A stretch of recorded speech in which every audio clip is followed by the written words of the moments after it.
প্রার্থী জনাব আলহাজ মুস্তাফিজুর রহমান মুস্তাক মহোদয়কে আপনাদের উদ্দেশ্যে নাহমাদুহু ওয়া নুসাল্লি আলা রাসূলিল কারীম ওয়া আলা আলিহি ওয়া সাহবিহি আজমাইন।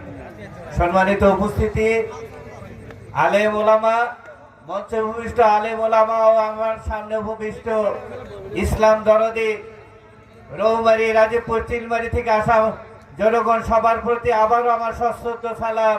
আসসালামু আলাইকুম ওয়া রাহমাতুল্লাহ।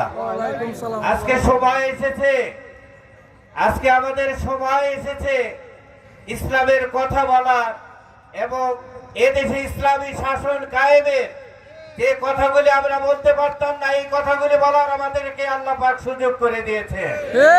তাই এই সুযোগকে আমাদের কোনোভাবেই নষ্ট করা যাবে না। আজকে সকল জনতাকে জেগে উঠতে হবে।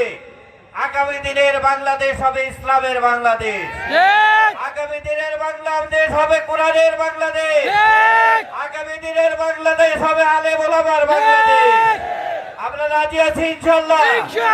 ইসলামী সংগঠন থেকে যাকেই নমিনি করা হোক, আমরা ইসলামের বিজয় আনবো ইনশাআল্লাহ। আমরা রাজি আছি তো ইনশাআল্লাহ। সবার প্রতি দোয়া রইল। আসসালামু আলাইকুম ওয়া রাহমাতুল্লাহ।